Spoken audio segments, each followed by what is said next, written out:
ആ യോഗത്തിൽ വെച്ചൊരു തീരുമാനമെടുത്തു. ഞാൻ സെക്രട്ടറി, പിണറായി വിജയൻ ആയിട്ട് ഒരു ചുമതല ഏറ്റിട്ട് ഇത് തിരിച്ചു പിടിക്കണം. പക്ഷേ യൂത്തിലേക്ക് പോയില്ല. പോയി.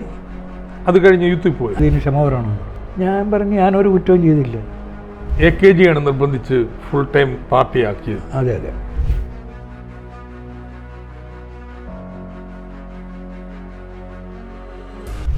പക്ഷേ മഹാരാഷ്ട്രൻ്റെ ഒരു പ്രത്യേകത എന്താ വെച്ചാൽ അവിടെ ചിന്തിക്കുന്നു എന്നൊക്കെ പറയുന്ന ഒരുപറ്റ കുട്ടികൾ, അവർ കൂടുതൽ വായിക്കുകയൊക്കെ ചെയ്യുന്നവർ, അവരിൽ ഭൂരിപക്ഷവും SF-ൻ്റെ കൂടെയാണ്. അവരെണ്ണത്തിൽ കുറവായിരിക്കും, കൂടുതൽ.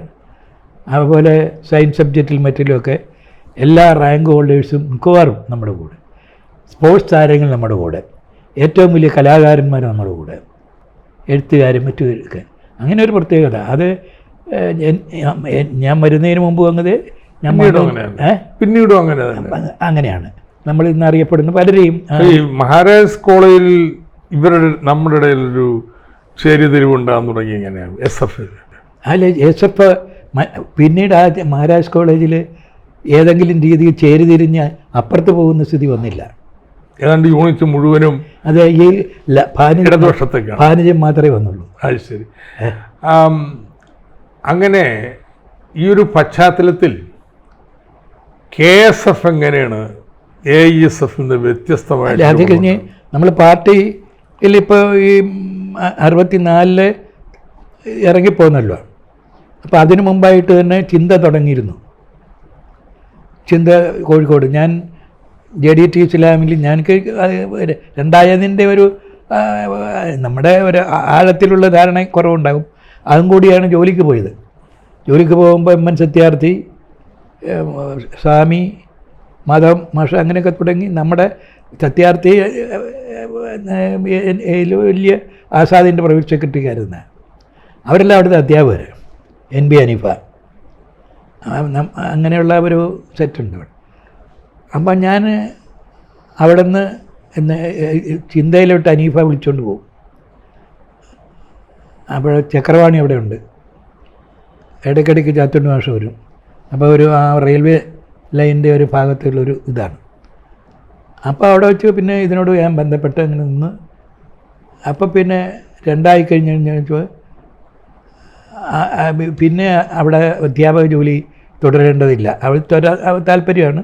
അവരിത് എഴുതിയെടുത്ത് ട്രെയിനിങ് കഴിഞ്ഞ് സൗകര്യം ചെയ്യാമെന്ന് പറഞ്ഞു. ചാത്തുണ്ണി മാഷ് പറഞ്ഞു, നിങ്ങൾ ഇത് നിർത്തി വിദ്യാർത്ഥി രംഗത്ത് തിരിച്ചു വരണം. അപ്പോൾ ആദ്യം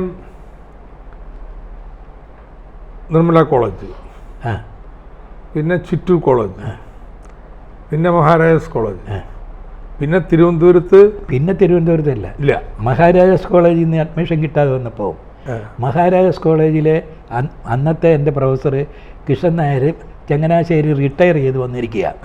അയാൾ പറഞ്ഞു നീ ഇങ്ങോട്ട് വരാൻ പറഞ്ഞു. അങ്ങനെ ചങ്ങനാശ്ശേരിയിൽ ME ചേർന്നു. അവിടെ ചേർന്നപ്പോൾ നമ്മൾ വേറെ ഒന്നുമില്ല, എപ്പോഴും പോലീസുകാർ വന്ന് അന്വേഷിച്ചുകൊണ്ടിരിക്കും. ഈ 65 എല്ലായിടത്തും നടക്കുന്നുണ്ട്. നമ്മുടെ VRB വന്നപ്പോൾ നമ്മുടെ കൂടെ ആയിട്ടില്ല. അപ്പം ഞാൻ കോളേജിൽ പഠിക്കാൻ വന്ന ഞാൻ അവിടെ വന്ന് ദേശാഭിമാനി വായിക്കാൻ അവിടെ വന്നിരിക്കും, ഈ അവിടുത്തെ തൊഴിലാളി യൂണിയനാണ്. അപ്പം പുള്ളി പറഞ്ഞു എന്താ പഠനത്തിനൊക്കെ വന്നിട്ടെന്നുള്ള. അപ്പോൾ ഒരു ഈ രാത്രി 2 ആകുന്നതിന് പുള്ളിക്ക് സഹിക്കാൻ മേലാത്ത ആളായിരുന്നു. അപ്പോൾ അതുകൊണ്ട് ഞാൻ അങ്ങനെ അവിടെ വന്ന് വേറെ ഒരു കാര്യവും ചെയ്തിരുന്നില്ല. അവിടെ നിന്നാണോ ലോ കോളേജിലേക്ക് വന്നത്? അല്ല, ഞാൻ അവിടെ നിൽക്കുമ്പോൾ ഒരു ദിവസം ഹിന്ദി അടിച്ചേൽപ്പിക്കുന്നവർ കുറേ കുട്ടികൾ സമരം. നമ്മളതൊന്നും ചെയ്യുന്നതല്ല. ഞങ്ങളുടെ ക്ലാസ്സിൽ വന്നിട്ട് ഞങ്ങളോട് പറയണമെന്ന് പറഞ്ഞു. ഇറങ്ങി തിരിച്ച് ഞാൻ അവിടെ ഉള്ളൊരു ഹോസ്റ്റലിലോട്ട് പോയി. പിറ്റേ ദിവസം വരുമ്പോൾ ഈ കുട്ടികളെയെല്ലാം വിളിച്ച് അവിടെ ക്ഷമ പറയിപ്പിക്കുക, ചെയ്തേറ്റാന്ന്. അപ്പോൾ പ്രിൻസിപ്പൽ, ഡിപ്പാർട്ട്മെൻറ്റ് ഹെഡൊക്കെ ഇരുന്നിട്ട് ഓരോ വിദ്യാർത്ഥിയും വന്നിട്ട് ആ 65 ആ പ്രത്യേകതയാണ് ക്ഷമ പറയാൻ തുടങ്ങുക.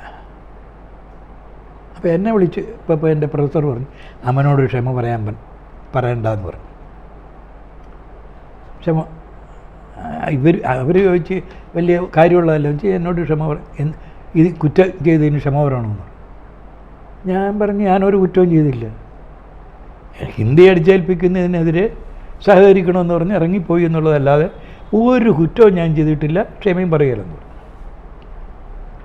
അപ്പോൾ എനിക്കെന്താ അങ്ങനെ പറയാൻ തോന്നി.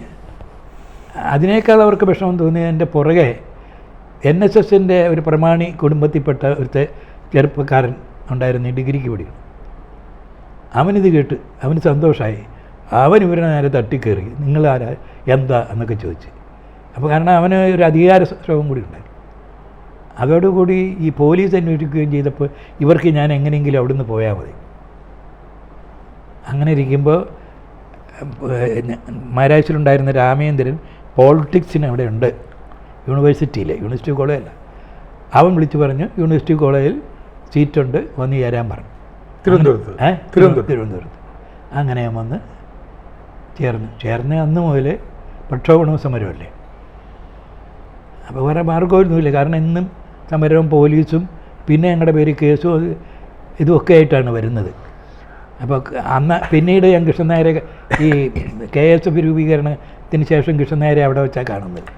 അത് കഴിഞ്ഞിട്ട് യൂണിവേഴ്സിറ്റി കോളേജിൽ കഴിഞ്ഞിട്ട് പിന്നെ ലോ കോളേജാണ്. യൂണിവേഴ്സിറ്റി കോളേജിൽ ഇന്ന് ഞാൻ വിട്ടതിന് ശേഷം നക്സലൈറ്റുകൾ വന്നില്ലേ ശരി. അപ്പോൾ അത് നമ്മുടെ അതിലേക്ക് പോണതിന് മുമ്പ് KSF എങ്ങനെ രൂപീകരിക്കപ്പെട്ടത്? ആരായിരുന്നു ഭാരവാഹികൾ? KSF രൂപീകരിക്കുന്നത് ഞാൻ ഈ പറഞ്ഞ പോലെ ഞാനന്ന് നാട്ടിൽ തിരിച്ചെത്തി, പ്രത്യേകിച്ച് എറണാകുളം കേന്ദ്രീകരിച്ചാണ് KSFൻ്റെ പ്രവർത്തനത്തിന് മഹാരാഷ്ട്രയിൽ ഉള്ളവരെ ബന്ധപ്പെട്ടു. ഇടപ്പള്ളി ഹൈസ്കൂള്, അങ്ങനെയുള്ള എല്ലാ ഹൈസ്കൂളും ഞാൻ ഓർക്കുന്നില്ല, അതിന് നമുക്ക് ബന്ധപ്പെടാവുന്ന മറ്റു സഹാക്കളെ കൊണ്ടുകൂടി ഹൈസ്കൂളും ഒക്കെ ബന്ധപ്പെട്ട് KSFന്, അപ്പോൾ അത് കേരളത്തിൻ്റെ മറ്റ് പ്രദേശങ്ങളിലും അതിനുള്ള ഒരു മൂവ്മെൻറ്റ് വന്നു. തിരുവനന്തപുരത്ത് ഒരു മുൻകൈ എടുത്തു. അതിൽ ഞാനല്ല, ആരാണ് അന്ന് എനിക്കറിയില്ല. ഈ കൃഷ്ണൻ നായരും പിലിപ്പം പ്രസാദും അവരും എല്ലാം തിരുവനന്തപുരത്ത് കേന്ദ്രീകരിച്ച് അവരവിടെ വന്നു. കണ്ണൂരിൽ നിന്ന് ഒരു സെറ്റ് ആളുകൾ അതിന് വന്നിരുന്നു. ആരായിരുന്നു അവിടെ? നന്ദന് ഉണ്ടെന്ന് തോന്നുന്നു. അവരൊക്കെ എല്ലാം കൂടി പിണറായിയൊക്കെ അതിനകത്ത് വരുന്നുണ്ട്, പാട്ടിൻ്റെ അതിനുമില്ല.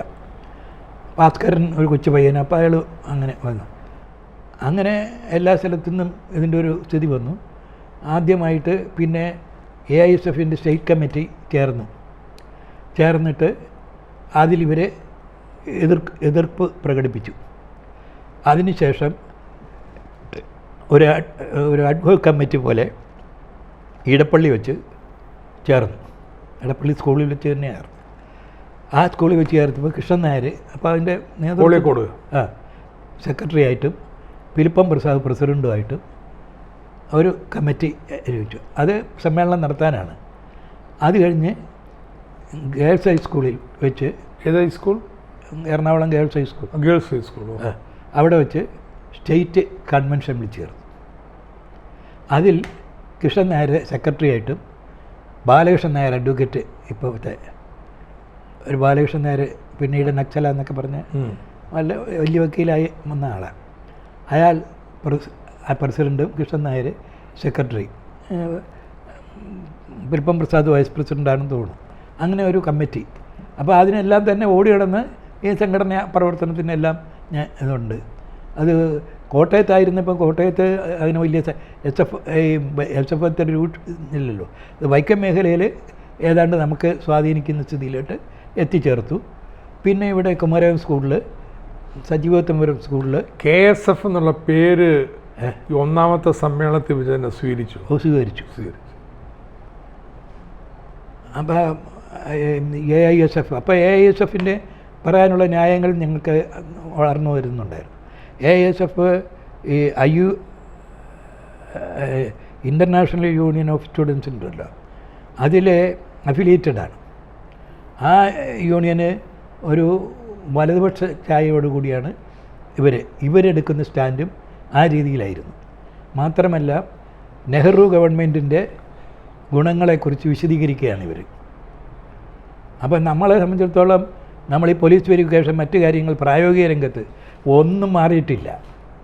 ഇവിടെ ഇവർ പിന്തുണ കൊടുക്കുന്നു എന്ന് പ്രഖ്യാപിക്കുകയാണ്. അത് മുഴുവൻ മാസ് സ്റ്റുഡൻസ് എന്ന രീതിയിൽ കേരളത്തിലെ മാസ് സ്റ്റുഡൻസിന് SF-ൽ ഒരു സ്വാധീനവുമില്ല. ഇവരൊക്കെ ഇങ്ങനെ മാറിയെന്ന് വെച്ചാൽ മാറിയില്ല. അതേ സമയത്ത് ഇതിനെതിരായിട്ടുള്ള പ്രവർത്തനങ്ങളുമായിട്ട് വന്നപ്പോൾ നമ്മൾ KSF ശക്തമാകുന്ന സ്ഥിതിയിലോട്ട് വളർന്നു വന്നു.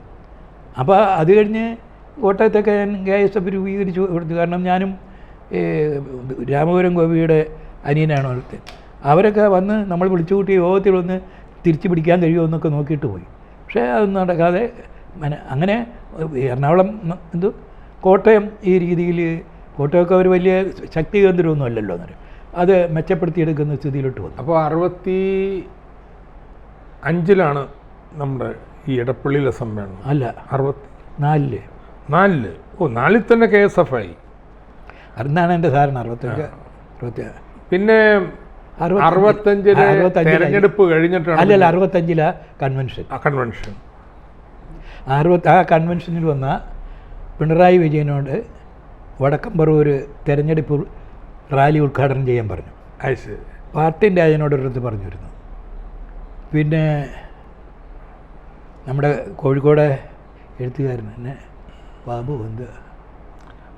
ബാബു ഭരദ്വാജ്. അപ്പം അവരൊക്കെ ആ രീതിയിൽ വന്നിരുന്നു. ബാബു ഭരദ്വാജും നമ്മുടെ ചെറിയാനും തിരുവനന്തപുരത്ത് വേറൊരാളും, ഇവരെല്ലാം എൻജിനീയറിംഗ് കോളേജ് വിദ്യാർത്ഥികളെന്ന രീതിയിൽ പിന്നീട് KSF ആയതിനു ശേഷം അവർ നമ്മുടെ രംഗത്തോട്ട് വരുന്ന പ്രധാന പ്രവർത്തകരിൽ പെട്ടവരാണ്. 65-ലെ തെരഞ്ഞെടുപ്പിൽ തൊട്ടു മുമ്പായിരുന്നു KSF-ൻ്റെ രൂപീകരണം. 65-ലെ തെരഞ്ഞെടുപ്പിൽ സഖാവ് എവിടെയൊക്കെ പ്രസംഗിക്കാൻ പോയി? ഞാൻ എറണാകുളം ജില്ല മിക്കവാറും സ്ഥലത്തൊക്കെ പോയിരുന്നു. അത് ഓരോ യോഗം പ്രസംഗിങ്ങിൽ പോരും. സ്ഥിരമായി നിന്നത് കോട്ടയം, പുതുപ്പള്ളി മണ്ഡലം, 2 മണ്ഡലം കേന്ദ്രീകരിച്ച്. പിന്നെ അവിടെ ഇവിടെയൊക്കെ ആയിട്ട് തന്നെ പോകും. പീരുമേട് മണ്ഡലത്തിൽ പോകും, കാഞ്ഞിരപ്പള്ളി പോയി, അങ്ങനെയൊക്കെയുള്ളൊരു ഇതേ ഉള്ളൂ. അത്തവണ സർക്കാർ ഉണ്ടാവുന്നില്ല. പിന്നെ ഐക്യമുന്നണിയുടെ കാലമാണ്, യുണൈറ്റഡ് ഫ്രണ്ട്. അപ്പോൾ ഈ വിദ്യാർത്ഥി മുന്നണിയിൽ ASF-ആയിട്ട് KSF-ഉം ASF-ഉം യോജിച്ച് പ്രവർത്തിക്കുന്നൊരു നിലയുണ്ടായോ? ഇല്ല. കാരണം നമ്മുടെ സംഘടനാ പ്രവർത്തനമായിട്ട് മുമ്പോട്ട് പോവാണല്ലോ. അപ്പോൾ തർക്കം കൂടുകയുള്ളൂ. അവർക്ക് ആ രീതി മുന്നോട്ട് പോകാൻ കഴിയുന്ന സ്ഥിതിയായിരുന്നില്ല ഉണ്ടായിരുന്നത്. മുന്നണിയിൽ തന്നെ ഒരു പ്രത്യേക രീതിയല്ലേ മുന്നണി വരുന്നത്. 65-ലെ മുന്നണിയിൽ അവർ വരുന്നില്ല. നമുക്ക് 2-3 സീറ്റ് തരാമെന്ന് പറയുന്നു. അവിടെയാണ് EMS-ൻ്റെ ബുദ്ധി വൈഭവവും കൂടി രംഗത്ത് വരുന്നത്. EMS പറഞ്ഞ് നമുക്ക് ചർച്ച ചെയ്യാമെന്ന് പറഞ്ഞിട്ട് ഇറങ്ങിപ്പോരുന്നുള്ളൂ. 1-2 ദിവസം ഉള്ളതിന്. എന്നിട്ടാണ് ചന്ദ്രശേഖരനെ ബന്ധപ്പെടുന്നത്. അതിൽ മുസ്ലിം ലീഗുകാരെയും ബന്ധപ്പെട്ടിട്ടുണ്ടായിരിക്കും. അവർ തമ്മിൽ മുന്നണിയിലില്ലെങ്കിലും അവർ തമ്മിലൊരു ഇത് വന്നല്ലോ. അങ്ങനെ ആ തെരഞ്ഞെടുപ്പ് വന്നു കഴിഞ്ഞപ്പോഴത്തേക്ക് ഒരു വലിയ ശക്തിയായിട്ട് വന്നു. തെളിഞ്ഞു. പിന്നെ CPI-ക്കാർ വേറെ വലിയ വാചകമൊന്നും പറഞ്ഞിട്ട് കാര്യമില്ലാത്തൊരു സ്ഥിതിയിലോട്ട് എത്തിച്ചേർന്നു. അത് 67-ലെ മുന്നണിയിൽ അവർ വരുന്നതിനിട വന്നു. അപ്പോഴും അവരുടെ വിദ്യാർത്ഥി സംഘടനകളൊന്നും ആ രീതിയിൽ വന്നിട്ടില്ല. അവരവരുടെ നേതാക്കന്മാരുടെ പിള്ളേരെയൊക്കെ കൊണ്ടൊക്കെ സംഘടനാ നേതൃത്വത്തിൽ നിർത്തുന്ന ഒരു സ്ഥിതിയൊക്കെ ഉണ്ടായിരുന്നു. അപ്പോൾ അങ്ങനെ ഒരു അന്നൊരു ചർച്ചയുണ്ടായിരുന്നു. നിങ്ങളുടെ അച്ഛൻ ഞങ്ങളുടെ നേതാവ്, ഇനിയിപ്പോൾ നീ വന്ന് ഞങ്ങളുടെ നേതാവാണ് എന്ന് ചോദിച്ച CPI-ക്കാരും ഒക്കെ അതിനകത്തുണ്ട്.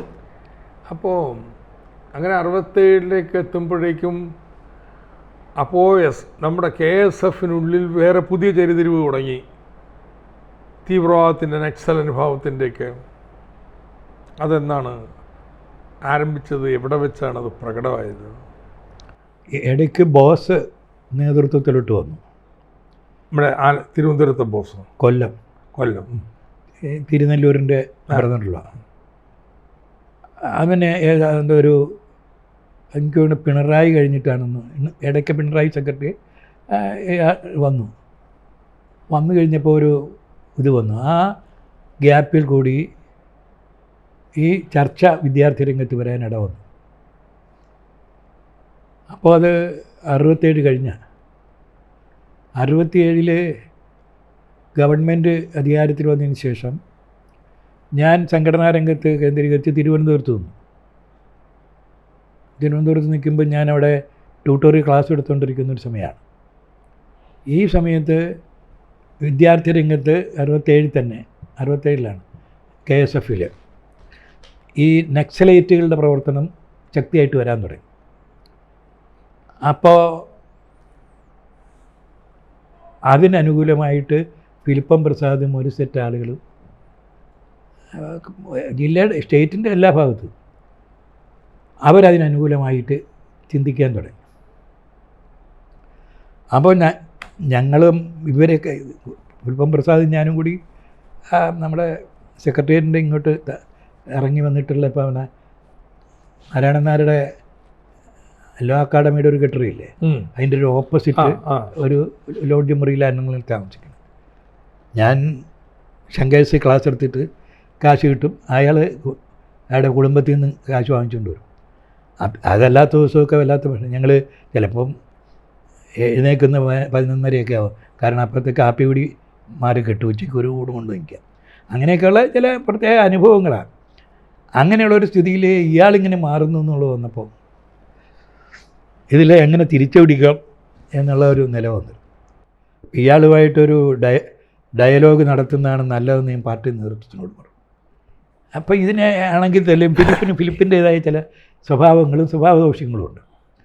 അപ്പോൾ അതുകൊണ്ട് ഞങ്ങളെ ഇതൊക്കെ ആണെങ്കിലും അങ്ങനെ നിൽക്കുമ്പോഴാണ്, അതുകൊണ്ട് ഇയാളുമായിട്ടൊരു ഡയലോഗ് നടത്താനും ഇയാളിങ്ങനെ വിട്ടുപോകരുതെന്ന് ശ്രമം ഞാൻ നടത്തുമ്പോഴും ലീഡർഷിപ്പിൽ ഒരു വിഭാഗത്തിൻ്റെ ധാരണ ഞാനും ഇതിനോടൊപ്പം ഉണ്ട്. അതിൻ്റെ ഇടയിൽ അമേരിക്കൻ കൾച്ചർ സെൻറ്ററിൽ ഒരു തീവെപ്പ് അവിടെ സമരം നടത്തിയ സമരത്തിനോട് ഒപ്പം അതിന് തീ കൊടുക്കുകയാണ് ചെയ്തു. സത്യത്തിൽ ഞാനവിടെ ഇല്ല അന്നേരം. അപ്പോൾ അതോട് ബന്ധപ്പെട്ട് ഫിലിപ്പം പ്രസാദ് ഉണ്ടോയെന്നൊന്നുമില്ല, ഇവരെയെല്ലാം പ്രതിയാക്കി ഒരു കേസെടുക്കാൻ പരുന്താന്നി സുമന്നായിരുന്ന പാർട്ടി നേതാവാണ്. അയാളും DC മെമ്പറാണ്. പക്ഷേ അയാൾ രാജകുടുംബമൊക്കെ ആയിട്ട് ബന്ധപ്പെട്ട് അയാളെ മിന്നൽ പരമേശ്വരൻ പിള്ളയായിട്ടൊരു ഇത് എത്തി. ഞാനങ്ങനെ ഒരു സ്റ്റേറ്റ്മെൻറ്റ് കൊടുത്താൽ അവരെയൊക്കെ പ്രതിയാക്കാമെന്ന് പറഞ്ഞു. ഞാൻ പറഞ്ഞു അതിനെന്നെ കിട്ടിയാലെന്ന് പറഞ്ഞു. പിന്നെ ഇയാൾ ഓടിച്ചെന്ന് CH-നോട് പറഞ്ഞു. CH ഉടനെ അംഗീകരിക്കുമെന്ന് അയാൾ ധരിച്ച്. CH പറഞ്ഞു അതെന്നാ പണിയാണോ, ഒറ്റ കൊടുക്കുന്നത് നമ്മുടെ പണിയാണ്, കമ്മ്യൂണിസ്റ്റുകാരൻ എന്തിനാണോ അത് ചെയ്യുന്നത്, അത് ശരിയല്ല. അവൻ പറഞ്ഞാൽ ശരി. CH-ന് എന്നെ സംശയമുള്ള സമയമാണ്.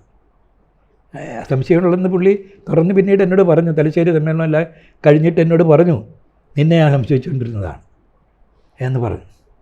അപ്പോൾ സംശയിച്ചുകൊണ്ടിരിക്കുക മാത്രമല്ല, എന്നെ സമ്മേളനത്തിൽ പങ്കെടുപ്പിച്ചില്ല. എന്തിൻ്റെ? ആദ്യം എനിക്ക് പ്ലീനം നടക്കുകയാണ്. തിരുവനന്തപുരത്ത് നിന്ന് എൻ്റെ പേര് ഡെലിഗേറ്റ് ആയിട്ട് വന്നു. അപ്പോൾ CH പറഞ്ഞു അത് സ്റ്റേറ്റിൽ വരുമെന്ന് പറഞ്ഞു. സ്റ്റേറ്റിൻ്റെ ചോദിച്ചപ്പോൾ പറഞ്ഞു നടക്കില്ലെന്ന്. പ്ലീനത്തിന് ഞാൻ ഓടി കിടന്ന് അതുപോലെ 8-ാം പാർട്ടി കോൺഗ്രസ്സിന് ഓടി കിടന്ന് വർക്ക് ചെയ്യുന്നൊക്കെ ഉണ്ട്. പക്ഷേ എന്നാലും അതൊന്നും എന്നെ കയറ്റിയില്ല. എന്നെ ഞാൻ ദേശാഭിമാനിയുടെ ഒരു ആഫീസ് ഉണ്ടായിരുന്നു രവിപുരത്ത്, കണ്ടിട്ടുണ്ടോ? രവിപുരത്ത് അവിടെ ഇരുന്നല്ലോ അച്ചടി തന്നെ. ആ രവിപുരത്തെ അന്ന് അതൊന്നും തുടങ്ങിയില്ല, 8-ാം കോൺഗ്രസ്സിലാണ്. അപ്പോൾ എന്നെ വിളിച്ചു വരുത്തി വിദ്യാർത്ഥികളുമായിട്ട് എന്തോ സംസാരിക്കാൻ, മറ്റ് സംഘടനകളുമായിട്ട്. അപ്പോൾ ഞാൻ അവിടെ കിടന്ന ഒരു മേശയുടെ പുറത്ത് കിടന്ന്, ഒരു ഫോണുണ്ട് അവിടെ, വേറെ ഒന്നുമില്ല. കാരണം ഈ കൊതുകടിയുണ്ട്, ഉടുത്തമുണ്ട് ഉരിഞ്ഞ് കിടക്കുക, പതിച്ച് കിടക്കുക. അപ്പോഴുണ്ട് അഴീക്കോടും ചന്ദ്രനും ബാലകൃഷ്ണൻ ഉണ്ടെന്നു വന്നിട്ട് പറഞ്ഞു ഇവിടെ കിടക്കാൻ ഒക്കില്ല എന്ന് പറഞ്ഞു. നമ്മളെവിടെ നിന്ന് ഇറക്കി വിട്ടു. ഞാൻ എന്നിട്ട് പോയി ഭാസ്കറിൻ്റെ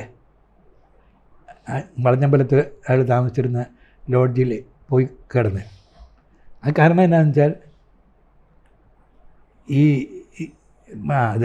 അത് ഇതിലായിരുന്നു, പ്ലീനാണെന്ന് തോന്നുന്നു, സ്റ്റേറ്റ് പ്ലീനം. അതിൽ വലിയ മത്സരം നടക്കുകയാണ്. AKG ഒക്കെ വലിയ ചൈനീസ് പക്ഷപാതി എന്നോ അതിൻ്റെയൊക്കെ പറഞ്ഞ് ഉള്ള ആ ഒരു കാഴ്ചപ്പാടൊക്കെ തർക്കം നടക്കുന്ന സ്ഥിതിയാണ്. അപ്പോൾ അതുകൊണ്ട് ഞാൻ പല ആളുകൾ വരാതിരിക്കണമെന്ന് കണക്ക് കൂട്ടി ചെയ്താൽ ഇതല്ല. അപ്പോൾ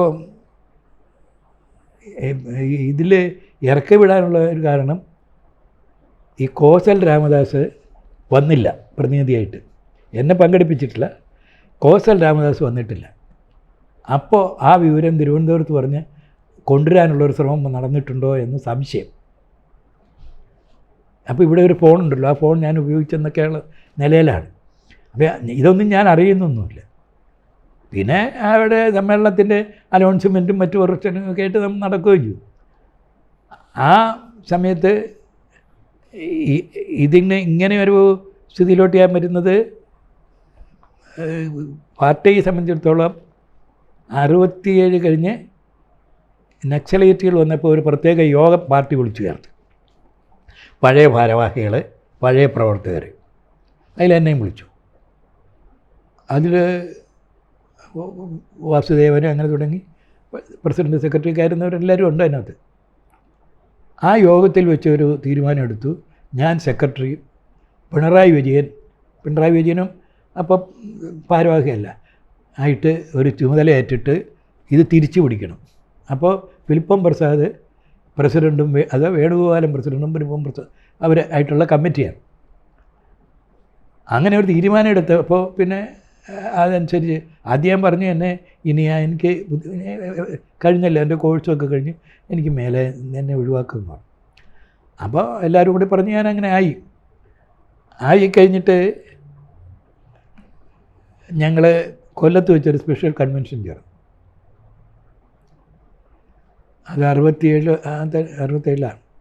ഈ സ്പെഷ്യൽ കൺവെൻഷനിൽ വെച്ചാണ് ഞങ്ങൾ സെക്രട്ടറിയും, അപ്പോൾ പാർട്ടി സെക്രട്ടേറിയറ്റ് ചർച്ച ചെയ്തപ്പോൾ ഞാൻ വലിയ കുഴപ്പക്കാരനാണെന്ന് പറഞ്ഞുകൊണ്ട് എന്നെ പ്രസിഡൻറ്റും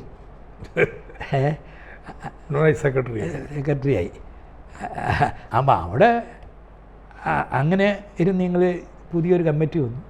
ആ കമ്മിറ്റി പിന്നെ ഞങ്ങൾ രണ്ടുപേരും കൂടി അതിൽ പിണറായി മിക്കവാറും കണ്ണൂർ, കോഴിക്കോട് അതിൽ കേന്ദ്രീകരിച്ച് നിൽക്കും. ബാക്കി എല്ലാ സ്ഥലത്തും തന്നെ വേണം. കോഴിക്കോടും പോകേണ്ടി വരും. അപ്പോൾ ഏത് വർഷം വരെയും പ്രസിഡൻ്റായിട്ട് തുടർന്നു KSFൻ്റെ? 67, 68, 69ലാണ് പ്രസിഡന്റ് സ്ഥാനം മാറുന്നത്. 69 CP അബൂബക്കർ പ്രസിഡന്റ്, ഞാൻ സെക്രട്ടറിയായി. അത് നിർബന്ധിച്ചിട്ട്, പാർട്ടി നിർബന്ധിച്ചില്ല. ബസോ പുന്നയ്യ അവരൊക്കെ ഉണ്ട് സമ്മേളനത്തിൽ.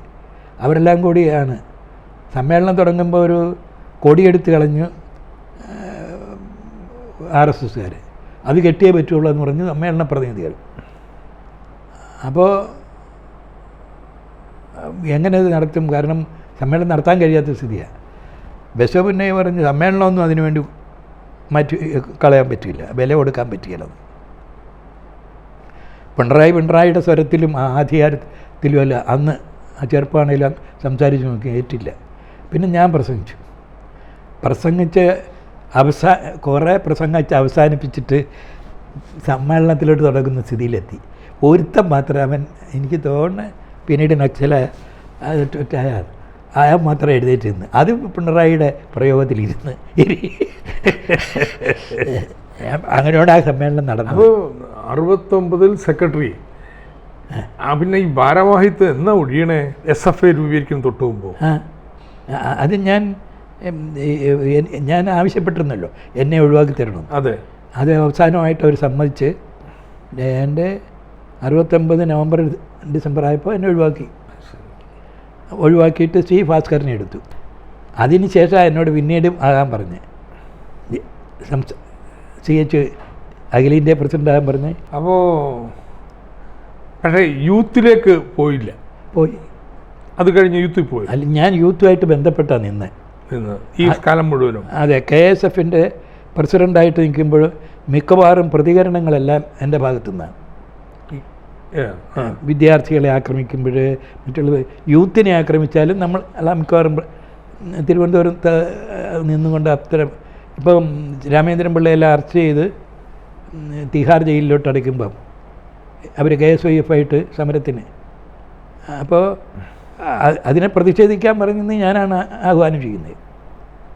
അപ്പോൾ KSYFൻ്റെ രൂപീകരണത്തിലൊരു റോൾ ഉണ്ടായിരുന്നില്ലേ? KSYFൻ്റെ രൂപീകരണത്തിൽ എനിക്ക് വലിയ റോളില്ല. പക്ഷേ KSYF രൂപീകരിക്കുമ്പോൾ അവരുടെ ആശയങ്ങൾ കൈകാര്യം ഞങ്ങളൊക്കെ ബന്ധപ്പെട്ടിരുന്നു. തിരുവനന്തപുരത്ത് ഇരുന്ന് ഇങ്ങനെ AKG ഒക്കെ കൂടി ചർച്ച ചെയ്ത് ഇനി പുതിയൊരു ഭാരവാഹികൾ അതിനകത്ത് വരണം, ഇതെല്ലാം മലബാറിൽ നിന്ന് വന്നാൽ പോരെന്ന് പറഞ്ഞു. അപ്പോൾ ആ ഒരു സ്ഥിതി അന്ന് AKG പറഞ്ഞു. ഞാനുണ്ട്, K മോഹനും വേറെ ആരെങ്കിലും ഉണ്ട്. അപ്പോൾ ഞങ്ങൾ പറഞ്ഞു SRP ഇപ്പോൾ കോയമ്പളത്തുണ്ട്, പ്രാക്ടീസ് ചെയ്യുന്നുണ്ട്, പത്രത്തിലും എഴുതുന്നുണ്ട്. അപ്പോൾ മോഹനം പറഞ്ഞ് നല്ല ആളായിരിക്കും.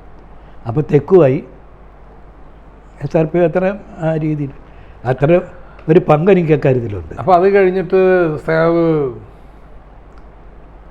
AKG ആണ് നിർബന്ധിച്ച് ഫുൾ ടൈം പാർട്ടിയാക്കിയത്. അതെ അതെ, അതിങ്ങനെ ഞാൻ ഈ പറഞ്ഞ സമയത്ത് തിരുവനന്തപുരത്ത് തന്നെ കേന്ദ്രീകരിച്ച് നിൽക്കുകയാണല്ലോ. സുശീലയാണ് ചാർജ്. അതുകൊണ്ട് തന്നെ സുശീലയുടെ വീട്ടിൽ ചിലപ്പോൾ പോകേണ്ടി വരാറുണ്ട്. അവിടെ താഴെ വഴുതക്കാട് താഴെയോ അങ്ങനെയാണ്ടാണ് താമസം. AKG ഇടയ്ക്കിടയ്ക്കൊരു അങ്ങനെ ലോഹിയോ. അപ്പോൾ എനിക്ക് പ്രവർത്തന രംഗത്ത് ചിക്കൻ പോക്സ് രൂക്ഷമായിട്ട് വന്നു, വളരെ ഗുരുതരമായി. അതിന് AKG ആയതുകൊണ്ട് ഈ കണ്ടിജീനിയസ് ഡിസീസ് ഹോസ്പിറ്റലുണ്ട് അവിടെ, എന്നെ കാലടി, തിരുവനന്തപുരം കാലടി എന്ന് പറഞ്ഞ് ആ ഭാഗത്തും കണ്ട. തിരുവനന്തപുരത്തൊരു കാലടി ഉണ്ടല്ലോ, അവിടെ ഒരു വലിയ ഹോസ്പിറ്റലുണ്ട്, അതിൽ കൊണ്ടാക്കി. അപ്പോൾ അന്നേരം വിദ്യാർത്ഥി നേതാവായിട്ട് അവിടെ ചെന്ന് അവിടെ ഈ പാവപ്പെട്ട മത്സ്യത്തൊഴിലാളികളൊക്കെയാണ് കൂടുതലായി വന്ന് കിടക്കണേ. കുറേയേറെ കട്ടിലൊക്കെ കെട്ടിവെച്ചിട്ടുണ്ട്, ആർക്കും കൊടുത്തിട്ടൊന്നുമില്ല. വെല്ലിംഗ്ടൺ മന്ത്രിയാണ്. AKG കൊണ്ട് വിട്ട വന്നുകൊണ്ട് തന്നെ വെല്ലിംഗ്ടൺ വരുന്നു. പിന്നെ MLA, അവരൊരു MLA എന്ന് പറയുന്നത് കാട്ടായി കോൺസുലേറ്റ്, അവരെല്ലാം ഇങ്ങനെ നിരന്തരമായിട്ട് വന്നു. വെല്ലിംഗ്ടൺ വന്നപ്പോൾ ഞാൻ ചോദിച്ചത് എന്താണ് ഇവിടെ ഇതുങ്ങൾക്കൊന്നും ഇത് കൊടുക്കണില്ലല്ലോ. വെല്ലിംഗ്ടൺ അപ്പം അവിടെ നിന്നുകൊണ്ട് തന്നെ ആ കച്ചേര. അപ്പോൾ അവരാണെങ്കിൽ ഭക്ഷണമൊക്കെ കൊണ്ടുവന്നിട്ട് കഴിക്കാവോ എന്നൊക്കെ എന്നോട് ചോദിക്കും. അങ്ങനെ AKG അവിടെ കൊണ്ട് നിർത്തി. ആ രോഗം മാറി എന്ന് വിചാരിച്ച് വന്നു. ഞാൻ വന്നിട്ട് പാളയത്ത് താഴെയാണ് ആഫീസിലാണ്. ആദ്യം ഞങ്ങളൊക്കെ ബന്ധപ്പെടുന്ന ഓഫീസ് ഇവിടെ ഗവൺമെൻറ് പ്രസിൻ്റെ അവിടെ ഓപ്പോസിറ്റ്. ഞങ്ങൾ ബന്ധപ്പെടുമ്പോഴേക്കും പാളയത്തേക്ക് മാറി. അല്ല, അതിപ്പോൾ ആ ഓഫീസിലാണ്. ആ ഓഫീസിൽ അന്ന്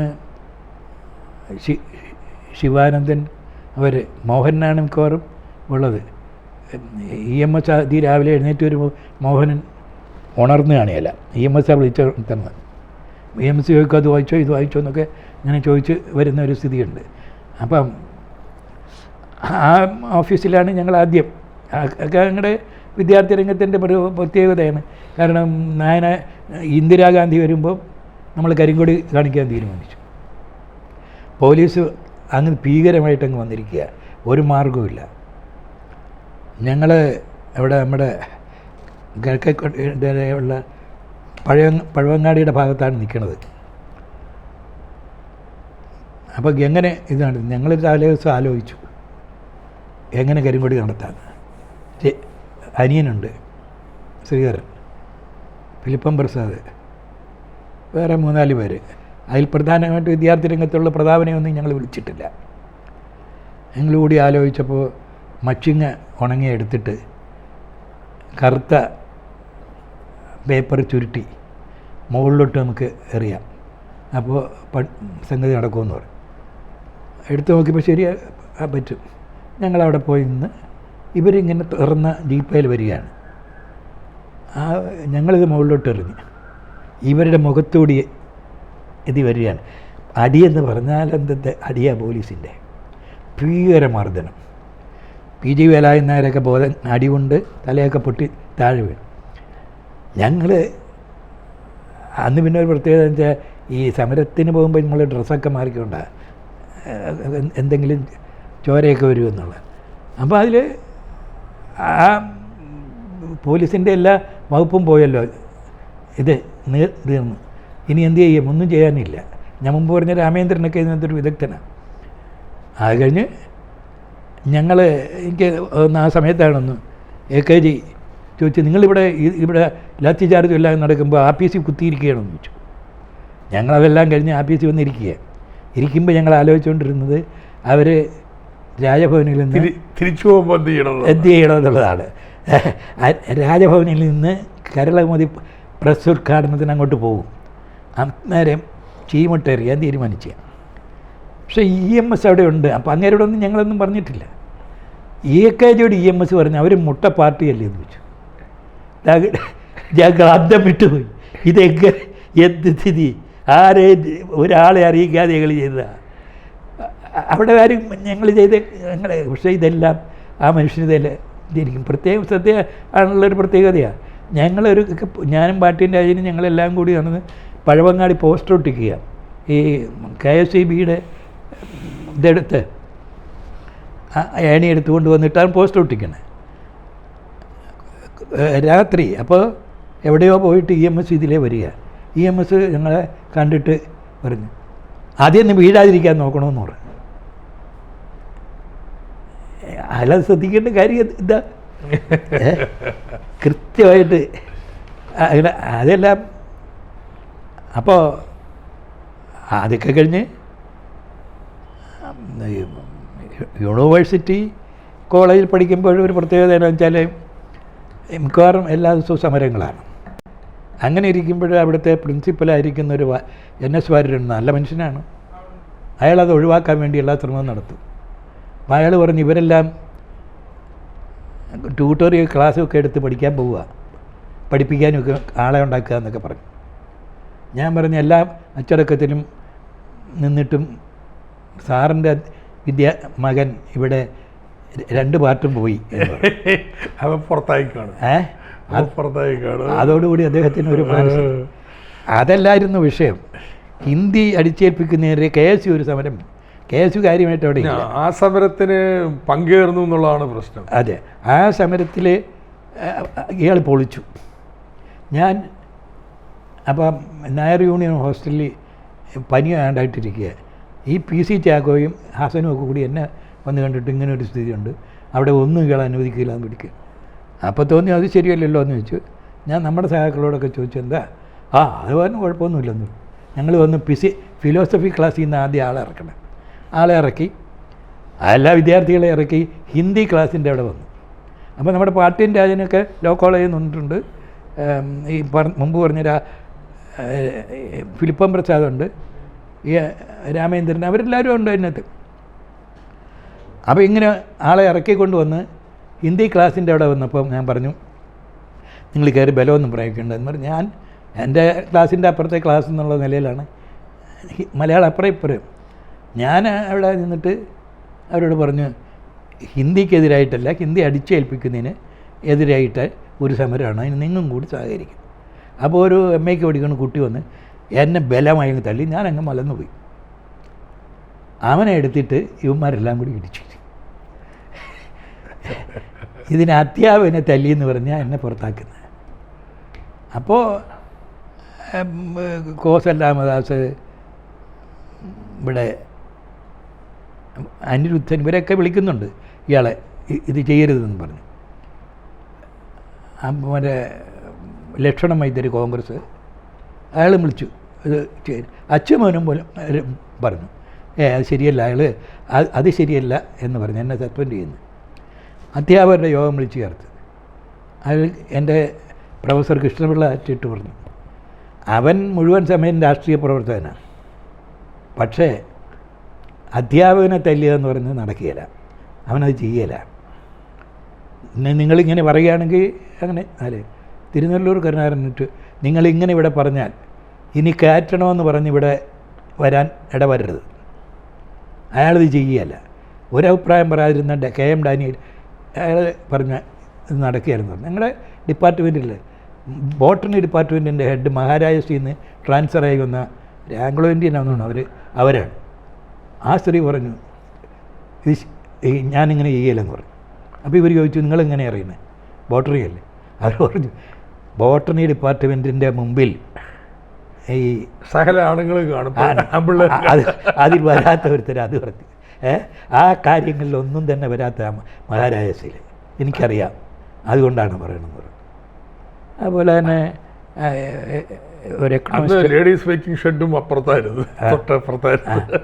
എക്കണോമിസ്റ്റ് ആയിരുന്ന ഒരു ലക്ഷ്മൺ പനിക്കരോ ആളൊക്കെ എന്നിട്ട് പറയും അവരൊന്നും രാഷ്ട്രീയമായി നമുക്കെതിരാണ്, ഇത് ചെയ്യരുതെന്ന് പറയും. പക്ഷേ ഇങ്ങനെ ചെയ്യുമെന്നുള്ളതില്ല, ചെയ്യല.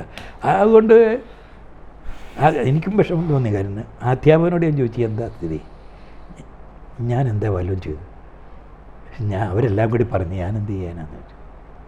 ഹിന്ദിയുടെ ഡിപ്പാർട്ട്മെൻറ്റ് ഹെഡ് ഒരു ഡിസ്റ്റൻറ്റ് റിലേറ്റീവ് ഉണ്ട്, ഈ ഡോക്ടർ കെ ഭാസ്കരൻ നായർ എന്ന് പറഞ്ഞ് ഒരു ഹിന്ദി ആദ്യം ഡോക്ടറേറ്റ് എടുത്തയാൾ എൻ്റെ ഒരു ചിറ്റപ്പനായിട്ട് വരുന്നയാളാണ്, അമ്മയുടെ കസിൻ്റെ ഭർത്താവാണ്.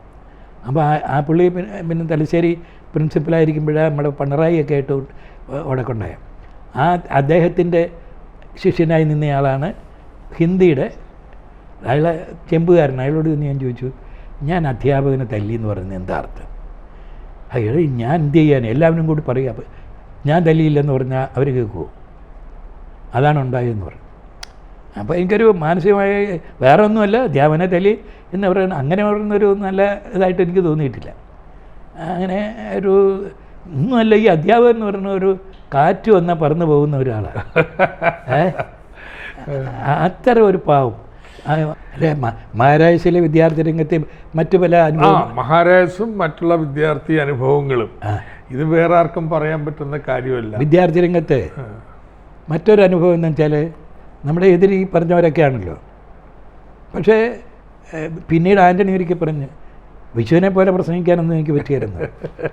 കാരണം നമ്മൾ എല്ലാ ക്ലാസ് മുറിയിലും ചെന്ന് നിന്ന് പ്രസംഗിക്കുക. തിരഞ്ഞെടുപ്പിന് അവിടെ അങ്ങനെയാണ്. ഞാൻ ഈ വളരെ വേഗം ഭക്ഷണം കഴിക്കാൻ പഠിച്ചത് അവിടെ നിന്ന് പ്രസംഗിക്കാൻ വേണ്ടി ക്ലാസ് പിടിക്കാൻ കയറി നിന്ന് പ്രസംഗിക്കാൻ. പിന്നെ ഞാൻ വിദ്യാർത്ഥിയായിരിക്കുമ്പോൾ തന്നെയാണ് 62-ലെ പാർലമെൻറ്റ് തിരഞ്ഞെടുപ്പിൽ ആ എറണാകുളം പാർലമെൻറ്റിൽ സജീവമായി തന്നെ പ്രവർത്തിച്ചിട്ടുള്ളത്. എല്ലാ രീതിയിലും വോട്ട് ക്യാൻവാസ് ചെയ്യാൻ, പ്രസംഗിക്കാൻ, പിന്നെ അതിൻ്റെ സംഘടനാ പ്രവർത്തനത്തിൽ അത് മറ്റു കാര്യങ്ങൾ സംഘടിപ്പിക്കാൻ ഒക്കെ നിന്ന് പോയിട്ടുണ്ട്. നമ്മൾ പവേഴ്സിനെ കുറിച്ചൊന്നും ഞാൻ പറഞ്ഞില്ല.